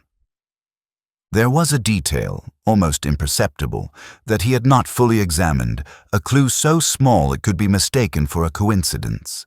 His thoughts returned to the ledger found in Lady Isabel's study, the record of payments to unexpected recipients. Most notably, a series of transfers to Mrs. Beatrice Carmichael, the family friend who had discovered Lady Isabel's body and now claimed innocence in all matters. The amounts were irregular and not explained as charitable donations. Poirot recalled the flicker of guilt that had passed over Mrs. Prout, Carmichael's face during the confrontation, the slight tremble in her hands, the way her eyes betrayed a hidden knowledge. The payments, the secret meetings, the frightened warnings, all seemed to orbit around her. He sat back down and reviewed the guest list and recent interactions. Mrs. Carmichael's devotion to Lady Isabel was well known, but perhaps it was not pure affection that bound them, but something far more complex. A sudden memory struck Poirot. The night before, when Mrs. Carmichael had spoken of shadows and whispers, but had failed to name names, and that cryptic note slipped under the door, warning to trust no one. Poirot's fingers lightly touched the letter. The true danger, he realized, was closer than anyone imagined. He summoned Inspector Carlyle. "Inspector, we must speak with Mrs. Carmichael immediately." "There is a detail overlooked, financial irregularities and her unusual access." Carlyle nodded, already anticipating the gravity of Poirot's suspicions. Moments later, Mrs. Carmichael was brought before them, her face pale but defiant. "Mademoiselle Carmichael," Poirot began gently, "you have been a steadfast friend to Lady Isabel, yet the ledger suggests payments to you that were unexplained." Beatrice's lips tightened. "They were loans," she said, voice trembling. "Lady Isabel helped me through difficult times." "Indeed, but you never mentioned these loans when questioned earlier." She swallowed hard. "I was afraid of what the truth would bring." Poirot's gaze sharpened. "And yet, the truth is the only path to freedom." He produced a small envelope from his pocket, an unsigned letter found hidden among Lady Isabel's papers. It read, "Your trust will be your downfall. The truth must be kept silent." "Did you write this?" Poirot asked softly. Beatrice's composure cracked. "No, I swear it was not me." "But you feared the consequences enough to keep silent," Poirot pressed. "Tell us, what secret did Lady Isabel hold that made her so fearful?" Beatrice's eyes filled with tears. She discovered that the estate's debts were far worse than anyone knew. Sir Malcolm was hiding it. She confronted him, and I tried to protect her. Poirot's expression was grave. Protect her by silencing the threat? "No," Beatrice gasped. "I begged him to stop, but—" Inspector Carlyle stepped forward. "Madame Carmichael, your involvement is deeper than you admit. We have evidence placing you near the study at the time of the disturbance." Beatrice's shoulders sagged. "I did not mean to harm her. I only wanted to protect the family." Poirot nodded. "Your intentions were clouded by fear and loyalty. But the letter, the poison, the desperate acts, they were all attempts to keep a secret buried." He turned to the assembled guests. "The final piece of the puzzle has fallen into place. The truth, though painful, must be revealed." Poirot recounted the sequence of events. Lady Isabel's discovery of the estate's financial ruin, her confrontation with Sir Malcolm, the threat from within her trusted circle, and the desperate attempts to silence her. "Beatrice Carmichael, you sought to shield the family from scandal, but in doing so, you set tragedy in motion." Beatrice's tears flowed freely. "I only wanted to protect them. I never wished for this." Poirot's voice was gentle. "Intentions, no matter how noble, cannot justify such acts. Justice must prevail." As the truth settled over the room like a heavy cloak, the guests absorbed the revelation, some with shock, others with sorrow, but all with the understanding that the fragile peace had been shattered by human frailty. Poirot looked once more at Beatrice, then to the others. The path to justice is often paved with the best intentions gone awry, but it is our duty to seek it, no matter the cost. Outside, the morning sun finally broke through the mist, casting a golden light upon Langford Manor. Within, a difficult resolution had been reached, and the long night of mystery and deception was coming to its close. The little grey cells had triumphed once more, unraveling the deepest secrets and bringing truth to light, even when it had seemed hopelessly hidden in shadow. Chapter 15. The Final Gathering. The drawing room of Langford Manor, once a scene of elegant gatherings and genteel conversations, now bore the heavy weight of expectation. The long hours of investigation, tension, and subtle psychological games had culminated in this moment, the final assembly of those entwined in Lady Isabel's tragic demise.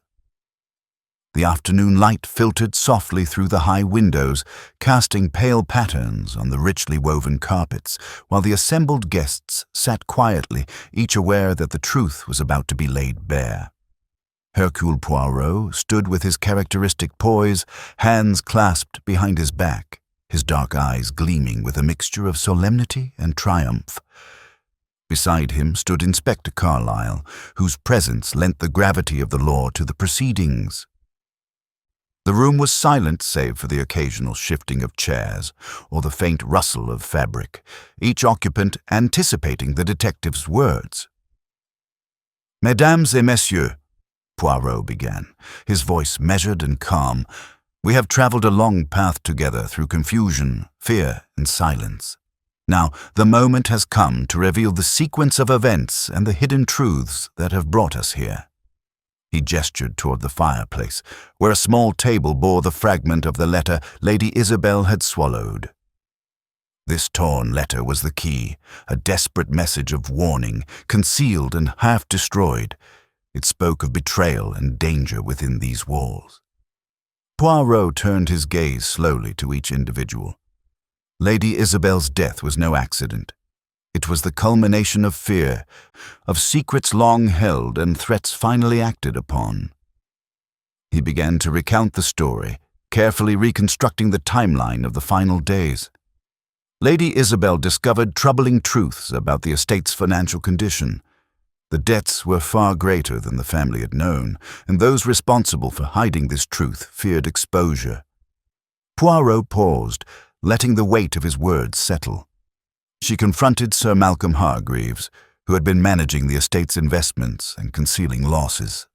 This confrontation set in motion a series of desperate acts. Poirot's gaze then shifted to Mrs. Beatrice Carmichael. "Madame Carmichael, you endeavored to protect the family name, but your actions, though driven by loyalty, crossed a tragic boundary." Beatrice's eyes brimmed with tears, her voice trembling. "I only wished to shield them from ruin, from scandal. I did not wish for death." Poirot nodded solemnly. "Intentions can be noble, yet the consequences are irreversible." He continued, "The poison vial, the tampering with medicines, the frantic attempts to destroy evidence, all were attempts to silence Lady Isabel before she could expose the truth." Poirot's eyes swept over the room, noting the varying reactions. Shock, disbelief, sorrow, and reluctant acceptance. Turning to the other guests, Poirot addressed the web of deceit and hidden connections. Mr. Oliver Cranston, the solicitor, acted with the trust placed in him, though unaware of the full extent of the treachery. Miss Violet Langford, caught between love for her aunt and the turmoil of family secrets, acted out of fear and desperation. He paused before Sir Malcolm. "And you, Sir Malcolm, whose ambition and desire to preserve the estate blinded you to the cost of your actions." Sir Malcolm's face was pale, his voice low. "I never intended such harm. I only sought to protect what was left." Poirot's expression was gentle but firm.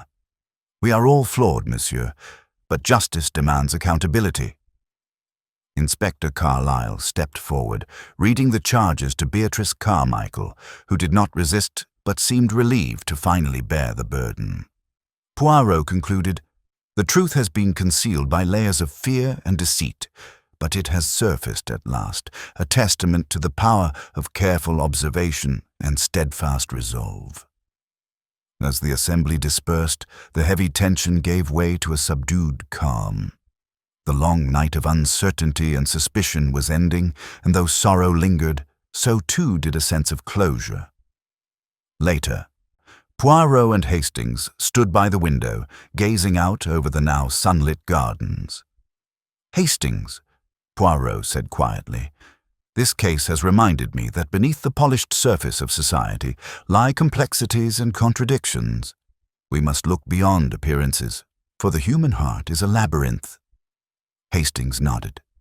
"Indeed, Poirot, and it is your little grey cells that guide us through." Poirot smiled softly. "Merci, mon ami. The game is never simple, but it is always enlightening." As the sun climbed higher, Langford Manor began to reclaim its peace.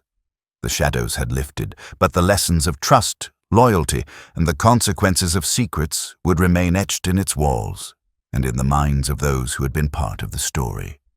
The little grey cells had triumphed once more, and justice, though slow and fraught, had been served. Chapter 16. The Reveal. The moment had finally arrived. In the grand drawing-room of Langford Manor, the remaining guests sat with a mix of apprehension and resignation, their eyes reflecting the gravity of the occasion. The quiet was broken only by the soft crackle of the fireplace and the gentle ticking of an ornate grandfather clock, marking the passage of time toward an inevitable truth. Hercule Poirot stood before them, every inch the master of ceremonies in this delicate act of revelation. "Mesdames et messieurs," Poirot began, his voice calm yet imbued with quiet authority, "we have journeyed through a labyrinth of shadows, deceit, and concealed motives. Tonight I shall expose the thread that binds all these events and lay bare the truth that has so long eluded us." He paused, letting his words settle like a weight upon the room. Lady Isabel Langford's death was not a sudden misfortune, but a consequence of a desperate attempt to protect a secret. the secret of the estate's perilous financial situation and the betrayals hidden beneath polite facades. Poirot's eyes glinted as he turned to face Mrs. Beatrice Carmichael. "Madame Carmichael, you have played a central role in this tragedy. Your loyalty to Lady Isabel was genuine, yet it was fear and desperation that drove you to actions that ultimately caused her demise." Beatrice's hands trembled as she met Poirot's gaze. "I only wished to keep the family safe. I never wanted her to die." "Intentions, however noble, do not absolve the consequences," Poirot replied gently. "You tampered with her medicine, hoping to silence her without violence. But the poison was only a part of the story." Poirot then turned to Sir Malcolm Hargreaves. "And you, Sir Malcolm, whose ambition to preserve the estate led to deceit and concealment. You hid the true state of finances, fearful that exposure would ruin all you sought to protect." Sir Malcolm's voice was low but steady. "I did what I thought necessary. I never intended harm to Isabel." "Yet harm was the result," Poirot said. "Your decisions set in motion a chain of events culminating in tragedy." Turning to the guests, Poirot continued. Miss Violet Langford, caught between love and fear, attempted to intervene but was ensnared in the web of secrecy. Poirot recounted the key moments: Lady Isabel's discovery of the ledger, the secret meetings, the cryptic letters, and the fateful moment she consumed the letter in a desperate bid to protect the truth. He revealed how the forged will amendments, the financial transactions, and the attempted poisoning were all parts of a concerted effort to keep Lady Isabel silent. The detective's voice was steady as he outlined how the gathered clues, the torn letter fragment, the hidden messages, the disrupted study, had been woven into a carefully constructed but ultimately fragile deception. Poirot fixed his gaze on Mr. Oliver Cranston. "Monsieur Cranston, your role as solicitor was pivotal, yet you were unaware of the depths of the treachery." Cranston nodded solemnly. "I only executed Lady Isabel's wishes." The room was heavy with silence as Poirot prepared to conclude. The fatal mistake, however, was underestimating the power of observation. Of the little grey cells, as I like to say, the murderer believed themselves safe behind layers of lies, but truth has a way of surfacing. Poirot turned back to Mrs. Carmichael. "Your attempt to protect became your undoing. But justice is not vengeance. It is balance." As Poirot finished, Inspector Carlyle stepped forward, affirming the charges and explaining the next steps in the legal process. The guests absorbed the revelation with mixed emotions, some with relief, others with sorrow or regret. The veil of mystery had lifted, but the scars remained. Hastings, standing quietly near Poirot, whispered, "You have once again illuminated the darkest corners, Poirot." Poirot smiled softly. "Merci, Hastings. It is always a privilege to bring light to shadow." As the guests departed, the manor seemed to exhale, a collective release after the tension of days. Yet Poirot knew that while this chapter closed, the echoes of human frailty and complexity would linger. The reveal had been delivered with grace and precision, a testament to the power of observation, patience, and the unyielding quest for truth. Langford Manor's secrets were laid bare, and justice, however bittersweet, was at last served. In the quiet that followed, Poirot reflected on the delicate balance between loyalty and truth, and the eternal dance between light and shadow that defines the human heart. Chapter 17. Outcome and Justice. The silence that settled over Langford Manor after Poirot's reveal was profound, a heavy pause in the grand house's long history. The guests, now burdened with the knowledge of truth and betrayal, moved through the rooms with a different air, quieter, subdued, marked by the gravity of justice having been wrought but at a sorrowful cost. In the drawing-room, Mrs. Beatrice Carmichael sat alone by the fire, her hands folded in her lap, eyes downcast. The weight of her actions bore upon her visibly, and yet there was a strange serenity beneath the sorrow. the relief of truth unmasked, even if that truth brought ruin. Poirot approached quietly and took a seat opposite her. His voice was gentle. "Madame, justice has its own language, one that balances mercy and truth. You acted out of love, albeit misguided. There is sorrow, but there is also hope in honesty." Beatrice nodded slowly. "I only wished to protect them, the family, the legacy. I never dreamed it would lead to such darkness." Poirot's eyes softened. "Human hearts are complex, madame. Even in darkness, light can be found." Elsewhere, Sir Malcolm Hargreaves paced the library, his face a mask of stoicism, masking turmoil within. The financial ruin he had concealed and the consequences of his choices were now inescapable. Inspector Carlyle found him there, the weight of law in his steady voice. "Sir Malcolm, you must understand that while your intentions were perhaps to safeguard the estate, the methods were unacceptable."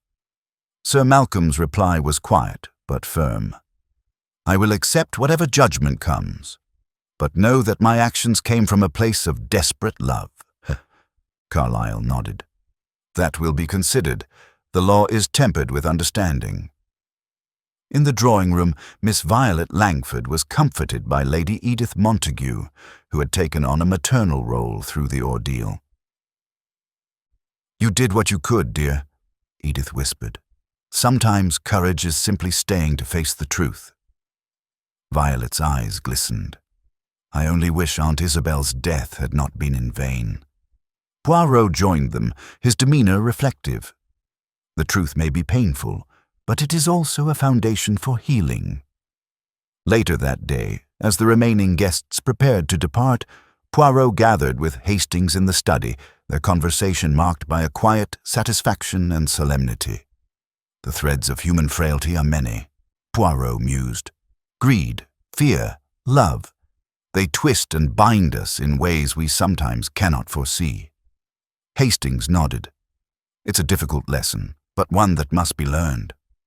Indeed, justice in its truest form is not merely punishment, but the restoration of balance.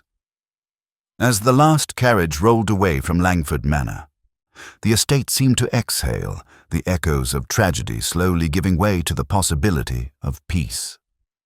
Poirot lingered by the window, gazing out over the mist-shrouded grounds. "Mon ami, the little grey cells have once again triumphed, not only by revealing a murderer, but by unveiling the fragile and complex nature of human hearts." Hastings smiled softly. "And that, Poirot, is why you are the greatest detective." Poirot's eyes twinkled with warmth. "Merci, Hastings. It is a privilege to serve the truth." The sun dipped low, casting golden hues upon the ancient manor, a symbol of resilience amidst human frailty. The story of Lady Isabel Langford had ended, but the lessons of trust, betrayal, and redemption would linger, a timeless reminder that beneath every mask lies a human soul, vulnerable and intricate. And so, with justice served and the shadows lifted, Hercule Poirot prepared to depart, his mind already turning to the next mystery, the next puzzle awaiting the patient and discerning gaze of his little grey cells. Chapter 18. The Closing Remark. The evening sun cast a soft amber glow over Langford Manor as the last of the guests took their leave, the heavy curtains drawn closed behind them. The long and winding journey through shadows and secrets had come to its inevitable close, and in the quiet that followed, only the subtle crackle of the fireplace and the faint ticking of the grand clock remained. Hercule Poirot stood alone in the drawing-room, hands clasped behind his back, reflecting on the intricate tapestry of human nature he had unraveled. The case had been one not merely of murder, but of fragile loyalties, buried fears, and the delicate balance between love and desperation. Hastings entered quietly, carrying a fresh pot of tea. "Monsieur Poirot, it has been a trying case, but your brilliance once again brought light to the darkest corners." Poirot smiled gently. "Merci, Hastings. This case, like so many, was not merely about uncovering a culprit. It was about understanding the complexities of the heart, the little fractures that cause even the most honorable intentions to falter. He poured the tea and gestured for Hastings to sit. Consider Lady Isabel, a woman burdened by responsibility and fear. Her death was not only the result of malice, but the weight of secrets too heavy to bear. Hastings nodded thoughtfully. And the others? They all seemed caught in a web of loyalty and self-preservation. Exactly, Poirot said. In the end, it was not greed alone, nor simple revenge, but the profound human fear of loss and exposure that set tragedy in motion. He paused, then added with a twinkle in his eye, "And yet it is the very complexity of humanity that makes our work so fascinating. No puzzle is ever truly simple when it involves people." Hastings chuckled softly. "You always find the smallest clue to reveal the biggest truth." Poirot's gaze drifted toward the window, where the last light of day faded into twilight. The little gray cells do their work best when we remember that beneath every mask lies a story, a fear, a hope. He turned back to Hastings with his characteristic flourish. "Now, mon ami, let us prepare to leave Langford Manor. Tomorrow is another day, another mystery awaits." As the two men prepared to depart, the manor seemed to breathe once more, the shadows retreating and the heavy silence lifting. Justice had been served, not only in the reckoning of deeds, but in the revelation of the fragile humanity behind them. Poirot paused at the door, casting one final glance at the grand drawing room. "Remember, Hastings, the world is full of mysteries, but it is the understanding of human nature that lights the way." With a slight bow, the great detective and his faithful companion stepped into the night, leaving behind the echoes of secrets and the quiet promise of truth. And so, the curtain fell on the tragedy of Lady Isabel Langford, a tale of love and loss, deception and courage, and the enduring power of the little gray cells that see what others do not.